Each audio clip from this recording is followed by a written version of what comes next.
I want to talk about Farmers of 40 Centuries. It's an old book written about the time of World War I, so about 110 years ago. And it's about the farming practices in China, Korea, and Japan from that time period. And Farmers of 40 Centuries is telling us that they were doing the same basic system of farming for 4,000 years, allegedly. Um, Gives you a lot of great information about how they ran every part of the agriculture without electricity, modern technology, chemicals. So if you're wanting to know how to do this, if you want to run an incubator off the grid without electricity, we got a section on a family that ran an enormous incubator operation in a tiny home.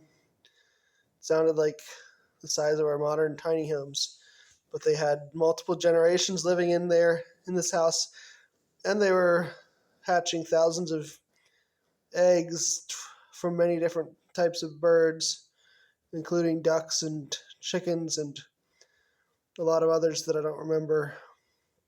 They talk about how a family ran an oil press, turning soybeans into soybean oil and also getting the non-oil part out and making cakes and using that and selling it.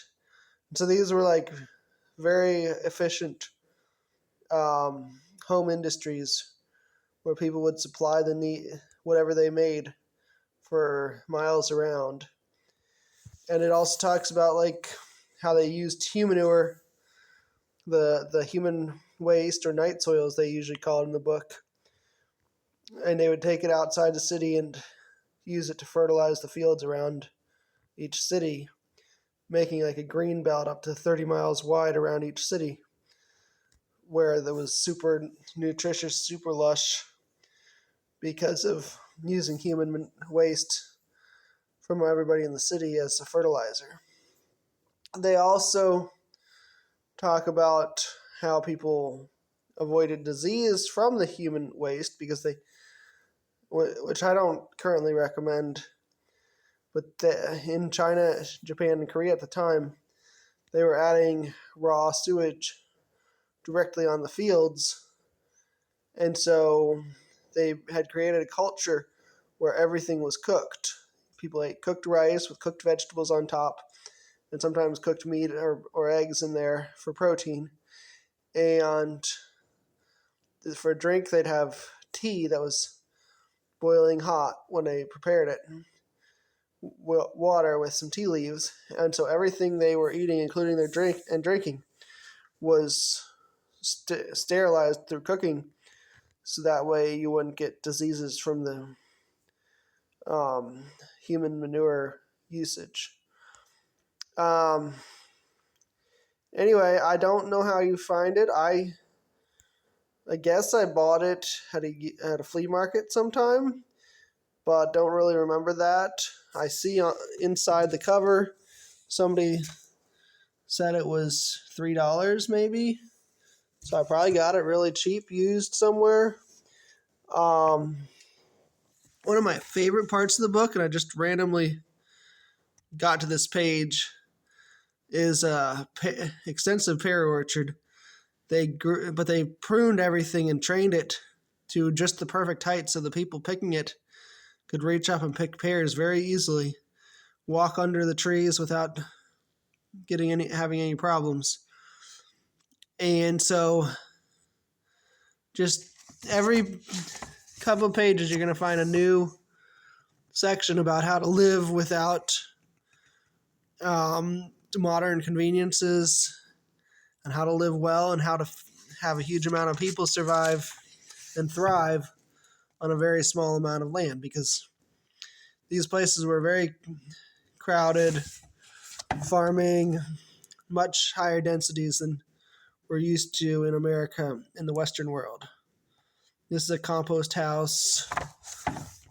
This is stone mill for grinding soybeans and peanuts. Nowadays, the same land that they talk about in the book is dependent on chemical fertilizers. And basically, if China and Japan and Korea don't get their fertilizer, they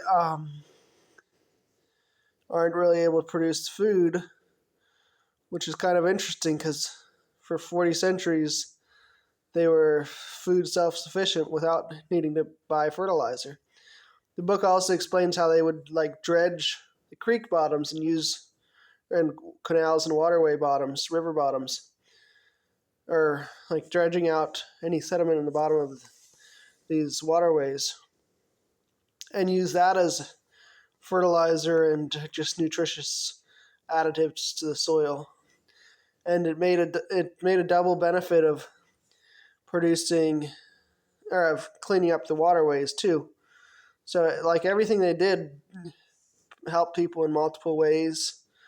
It explains how they made I don't know if they make charcoal, but how they managed very barren or under forested areas to get firewood when they don't have enough trees growing to produce the firewood they need, which is not the problem we have here in my part of the U.S. We have plenty of trees. Basically, trees are weeds almost. But anyway, if you want a book that helps you understand how to live an organic lifestyle on a large scale without depending on others, well, not others, but not depending on a system or manufacturing base, this is probably the book you want to read. So I hope you enjoy it. Thank you. Goodbye.